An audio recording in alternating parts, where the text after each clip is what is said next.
Qué bueno que sigan con nosotros. Yo aquí, como cada tarde, disfrutando de un exquisito café de Patagonia Blend.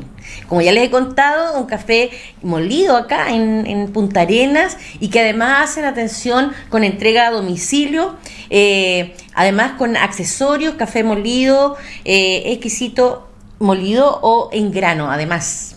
¿Y dónde los buscan ustedes para hacer sus pedidos? En www.tienda.patagoniablend.cl. No se lo pueden perder. Y con mi cafecito voy a invitar a nuestra siguiente invitada, que ya muy generosamente ya ha estado con nosotros en varias oportunidades para dar cuenta justamente del trabajo de los estudios que están desarrollando. Me refiero a Alejandra Ojeda, quien es gerente de Asuntos Públicos de Ipsos. ¿Cómo estás? Gracias por estar con nosotros. Hola Soledad, ¿cómo estás tú? Muy bien, muchas gracias. Al menos invicta con respecto al virus, así que eso ya es una gran cosa. Eso ya es una gran novedad. Sí, por supuesto, en estos días eso finalmente se traduce en lo más importante. Bueno, Ipsos, ¿cierto? Ha estado, están ustedes constantemente, ¿cierto?, levantando información, y en este sentido lo que nos convoca y de poder conversar en esta oportunidad tiene que ver con el trekking o el seguimiento, ¿cierto?, que se ha estado haciendo respecto de la percepción de la gente en relación a justamente de cómo se siente o no más segura en relación a los contagios, a cómo va el plan paso a paso, si conocen o no, cuáles son las medidas que consideran más, digamos, que les protegen más respecto del virus, y todos esos antecedentes, ¿cierto?, han sido levantados en este seguimiento que ustedes han hecho. Efectivamente, mira, nosotros partimos con un tracking que lo denominamos coronavirus en Chile. Cuando parte la pandemia a inicios de marzo del año pasado, porque lo que queríamos era ir monitoreando en el tiempo percepciones de riesgo, pero por sobre todo ir en cada edición bajando en un tema en particular. Hemos tenido varias ediciones destinadas a distintos temas, como el rol de los medios, rol de las empresas, cuando se han ido implementando medidas, incluso cuando han aparecido el IFE de emergencia, o sea, el sueldo de emergencia, etcétera, todos esos temas. Y en esta oportunidad, dado el aumento de los contagios, queríamos poner a prueba una hipótesis, y era que lo que nosotros estábamos escuchando por todos lados era que se hablaba del mal diseño del plan paso a paso. Entonces nosotros dijimos, a ver, bueno, veamos dos cosas acá. Lo primero, ¿la gente sabe lo que es el plan paso a paso, habiendo transcurrido un año de la pandemia? Uh-huh. Y efectivamente, o sea, está tan mal diseñado, ¿es el culpable en voz de las personas o no lo es? Y lo que nos encontramos fue una situación bastante distinta. Bueno, cuéntanos. Lo primero que entiendo que más del 58% de las personas que se encuestaron justamente señala que los principales responsables son la propia población. Sí, o sea, mira, lo que nosotros estamos observando es que ya hay cierto nivel de cansancio, ¿ya?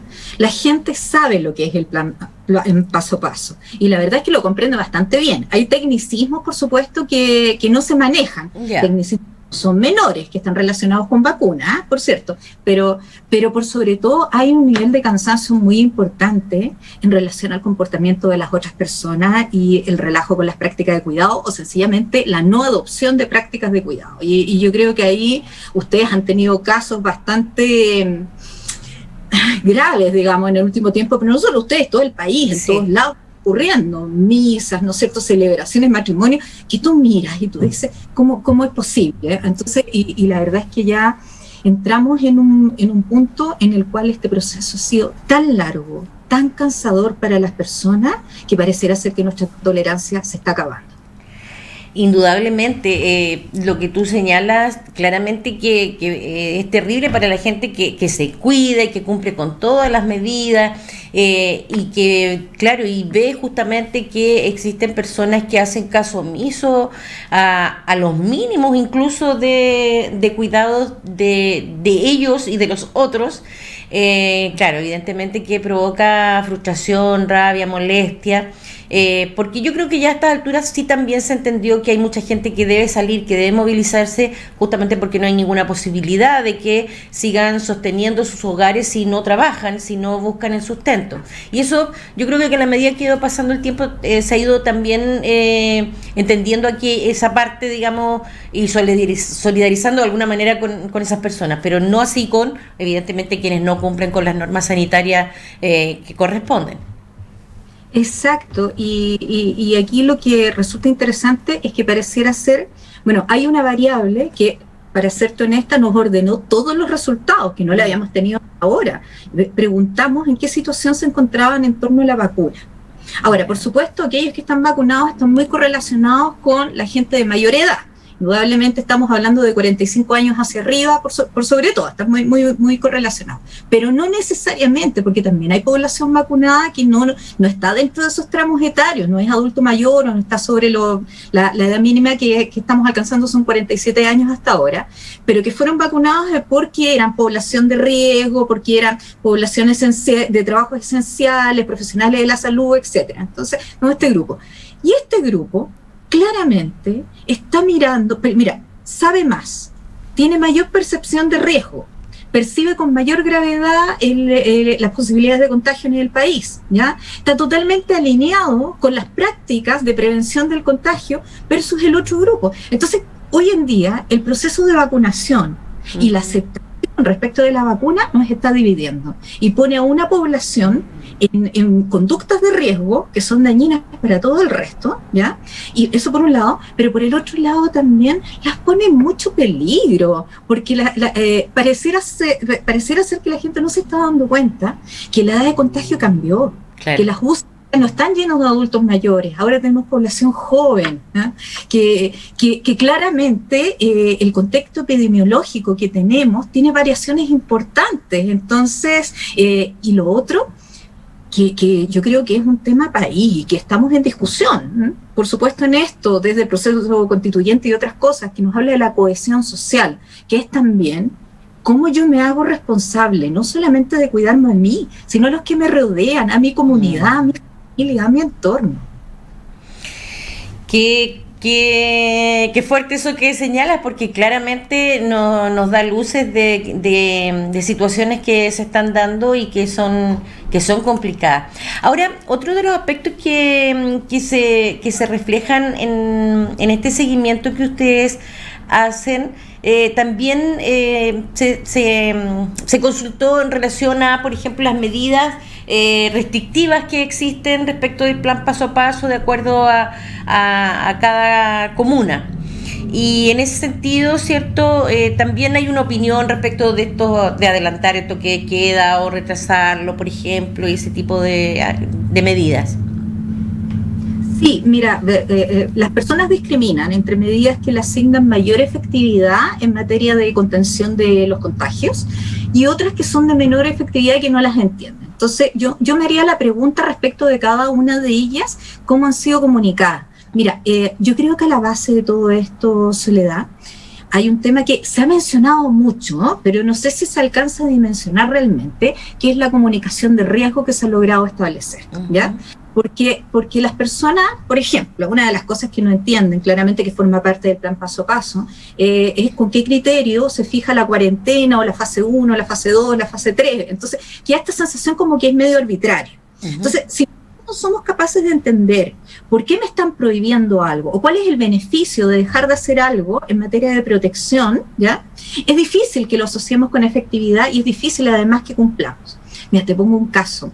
Cuando parte la cuarentena acá en la región metropolitana, más o menos a los días, en un canal en la mañana, estaban entrevistando, creo que en Recoleta, entonces estaban ahí a la gente que estaba trabajando en la calle. Entonces entrevistan a una señora y le dicen, bueno, ella claramente manifiesta, ¿no? Es que yo tengo que salir a trabajar, etcétera, etcétera. Entonces le dicen, pero usted no ve que hay riesgos con esto. ¿Y qué responde esta señora? Entonces dice, sí, por supuesto, hay riesgos, que me vengan a sacar un parte, o que carabineros se lleven mi casa, o que me detengan, o que me roben. Entonces los riesgos los tenemos asociados al hecho de que me pillen, al hecho de que yo tenga que costo, pero no hay una comunicación de riesgo asociado a la condición de contagio. Y eso es complejo. Entonces, hay medidas que las vemos como más efectivas, ¿ya? Y que nos parecían que eran relevantes y que debían tomarse, como el cierre de la frontera, es como por fin, eso es como lo que dicen los que responden, es como el mensaje de por fin se cerraron la frontera, pero hay otras medidas que no se entienden. Justificadas o no, yo creo que ahí queda en manos de los expertos en términos de cuál es su real efectividad en materia de prevención del contagio, pero sí, hay cosas como adelantar el toque de queda, en realidad a las personas no les hace sentido cuál es el beneficio real que tiene. Yo vuelvo al asunto, yo creo que más se debe a un problema de comunicación de riesgo y de explicación de por qué se está tomando cada una de estas medidas. ¿Cuánto se logra?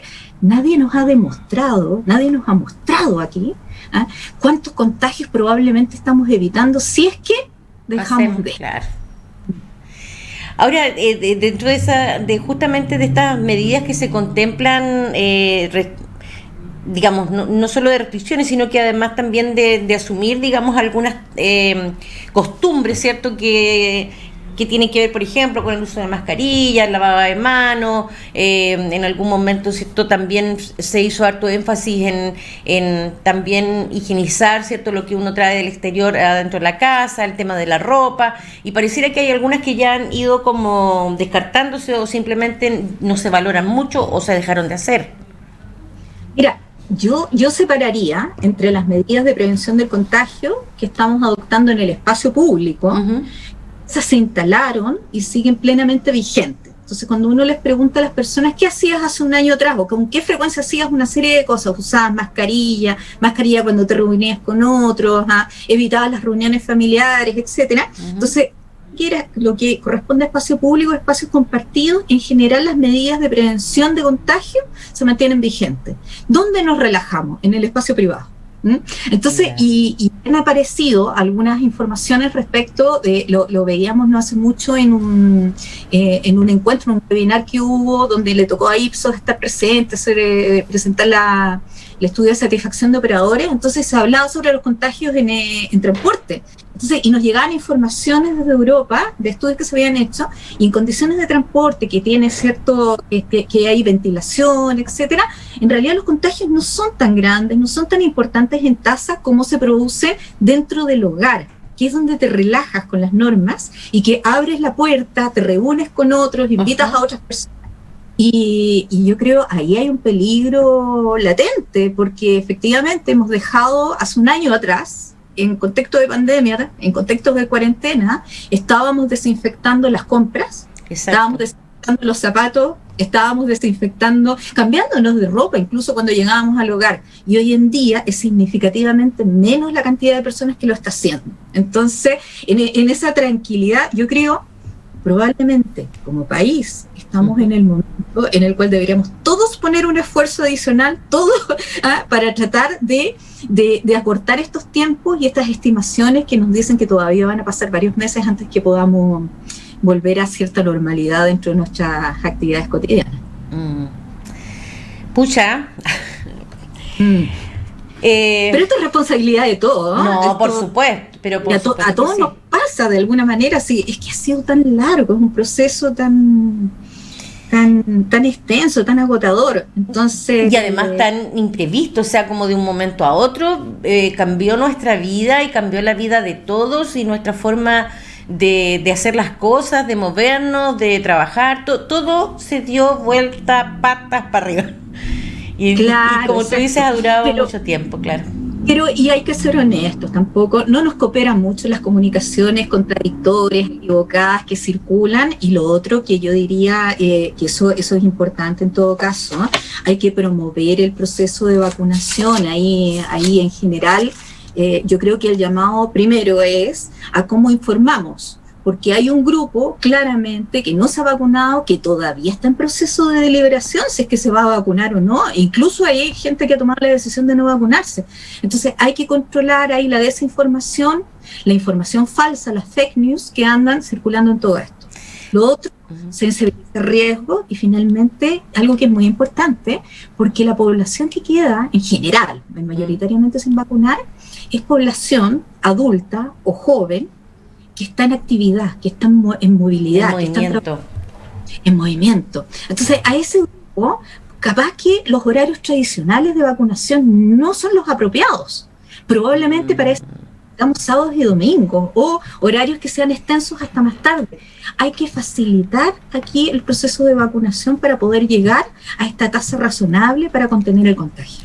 Claro, toda la razón, porque cuando piensas tú en los adultos mayores, claro, efectivamente el horario que está establecido es un horario que sí se ajusta, pero para la gente que está movilizada, que está cumpliendo horarios laborales, en fin, claro, se complejiza justamente ese tema. ¿No? Y ya avanzamos con la población más disciplinada, lo hemos visto, si llevamos el símil a procesos de votación, ya avanzamos con la población más disciplinada. Exacto. Va a partir que va a ir en horario. Entonces, y lo otro también yo diría, población que ha visto otras epidemias, probablemente no de la gravedad de estas, algunos sí, con algunas epidemias o pandemias más antiguas, pero que dimensionan cuál es el poder efectivo de las vacunas para prolongar la vida. Lo que tenemos es ahora esta población joven que observa menos riesgo, que está más expuesto a redes sociales y por lo tanto tiene más posibilidad de consumo de fake news, pero también a la cual hay que facilitarle el proceso. Tenemos que pensar cómo es posible una vacunación más efectiva con ellos. Y el tema de las comunicaciones también, como tú señalas, porque claramente desde que parte este tema, la información siempre estuvo centrada y bueno, porque es lo que estaba ocurriendo en ese minuto, con justamente las personas de mayor edad que se veían más afectadas, que eran los de mayor riesgo, que eran quienes se estaban muriendo, y esto fue cambiando, como tú muy bien lo has señalado, y hoy día en las urgencias, en ¿cómo se llama? En estados graves se encuentra gente de menor edad, pero que finalmente esta parte pareciera que en términos comunicacionales no ha llegado de la misma forma como en un inicio. Entonces ahí también, y bueno, también tiene que ver con con la propia etapa, digamos, de la edad y de las vivencias y de las experiencias, como tú decías, igual de los adultos mayores a quienes son más jóvenes. Sí, todos sabemos que hay tramos etarios y es propio del ciclo de la vida, que son más osados, tienen menos que perder probablemente, no sé, hay una serie de condiciones psicológicas, biológicas y culturales que se combinan para que a través de los ciclos de la vida que vamos avanzando tengamos distintos comportamientos, por cierto, ¿no? Pero aquí el elemento que hay que instalar fuertemente tiene que ver con la protección individual, cómo afecta al colectivo. Eso es clave. Y si hay que endurecer incluso las comunicaciones desde una perspectiva de riesgo, yo creo que es necesario probablemente para llegar especialmente al segmento más joven, que es donde encontramos la mayor cantidad de gente en duda, que todavía está en proceso de todavía está en duda respecto de este tema de vacunación. Finalmente, la contención de esta pandemia tiene la clave en las vacunas, eso sin lugar a dudas. Ahora, en cuanto al conocimiento de la gente que en este caso contesta con ustedes, respecto de todos estos términos que han ido surgiendo y que uno los escucha ya habitualmente, asintomático, positividad, la tasa de contagio, la trazabilidad, ¿cuánto es el nivel de lo que le está quedando a la gente y que efectivamente está entendiendo esa información? Bueno, yo creo que hay ya términos que los instalamos, los asimilamos, los tenemos dentro de nuestro lenguaje cotidiano. Los aforos. Los aforos, por ejemplo. Buen término, no lo medimos, buen término, es interesante. Caso confirmado, caso asintomático, que nosotros teníamos nuestras dudas, ¿no? Llega prácticamente a la mitad de las personas consultadas que nos dicen que lo entienden mucho y cuando uno suma el bastante, aunque tiene algunas dudas, pero entiende bastante el término, le hace sentido, ¿verdad? Estamos casi hablando de 8 de cada 10 personas con mucha tranquilidad. Positividad, fíjate, ese es interesante, positividad también lo hemos asimilado y tasa de contagios, por cierto. ¿Por qué? Porque estamos todos pendientes todos los días a los reportes, a las cifras que se van publicando, etcétera. Pero dos elementos, y justamente están dentro, yo diría, de los conceptos que son clave para la contención. trazabilidad, que ha sido el elemento altamente cuestionado en la estrategia del gobierno. ¿Cierto? Entonces, trazabilidad. Y ahí podríamos decir, ahí baja la cifra de comprensión dramáticamente y casi nos pone en una situación de mitad y mitad prácticamente, de mitad de la población que dice, yo esto no lo entiendo, o lo que entiendo en general es tan poco que prácticamente no lo entiendo, digamos, versus aquellos que dicen que tienen algún nivel de entendimiento. Entonces, y ahí, por ejemplo, trazabilidad, fíjate que más incluso que yo tendería a pensar incluso en materia de PCR, debiésemos haber estado más expuestos a un contacto de trazabilidad, porque en definitiva la OMS lo que recomienda es que por cada caso detectado la trazabilidad se establezca en 5 contactos. Entonces, si uno multiplica la cantidad de casos en el país que llevamos a la fecha por estos 5 contactos que deberíamos haber tenido, lo que tenemos es una tremenda cantidad de población que debería haber sido consultada en términos de sus contactos directos, ¿no es cierto? Si ha presentado síntomas, etcétera, bajo la consigna de trazabilidad. Entonces, ahí hay un indicador que te dice, en esta materia estamos al debe. Y lo otro, que no se entiende, inmunidad de rebaño. Y eso es proceso de vacunación. Inmunidad de rebaño. Que la verdad es que, claro, son muchos términos que también aparecieron de pronto en nuestra vida y que se hicieron cotidianos. Y claro, como dices tú, claro, hay algunos que efectivamente se comprenden muy bien y hay otros que pareciera que al debe. Y justamente, claro, trazabilidad es donde se ha quedado en evidencia que ha habido tantos cambios de cómo se ha ido manejando aquello, que claro, tiene que ver mucho también en la situación en la que nos encontramos. Bueno, Alejandra, agradecerte muchísimo una vez más que estés con nosotros. Yo creo que te voy a tener como habitual aquí todas las semanas porque aportan con muchísimos temas de mucho interés para la población y más aún, bueno, ya lo hemos dicho, ¿cierto? Magallánica, así que qué mejor tenerte con nosotros acá en el Vox Populi 2021. Muchas gracias, Soledad. No, por el lado de Ipsos, siempre dispuesto, estamos muy interesados en estar en contacto con las regiones. Finalmente, las personas que nos abren las puertas, que nos contestan el teléfono y responden las encuestas, son los que generan esta información. Nosotros somos el medio para poder hablar de la opinión pública, pero son estas personas fundamentales las que nos abren las puertas y contestan los teléfonos, que contribuyen con la información. Y por el lado de Ipsos, ya sea yo o cualquiera otra de las personas que formamos parte del equipo, felices de cooperar y de estar disponibles. Excelente. Que estés muy bien, Alejandra, gusto de saludarte y gracias nuevamente por estar en Vox Populi 2021. Gracias a ti, chao. Despedimos a Alejandra de Ipsos, gerenta de asuntos públicos de Ipsos, con quienes hemos estado conversando, ¿cierto?, de este seguimiento, de este tracking que han hecho en relación a cómo se está entendiendo, ¿cierto?, cómo se está valorando las distintas medidas que se toman respecto de el tema sanitario en nuestro país.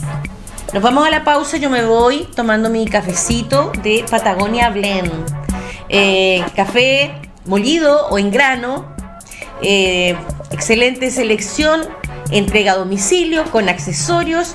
¿Dónde los ubican? www.tienda.patagoniablend.cl.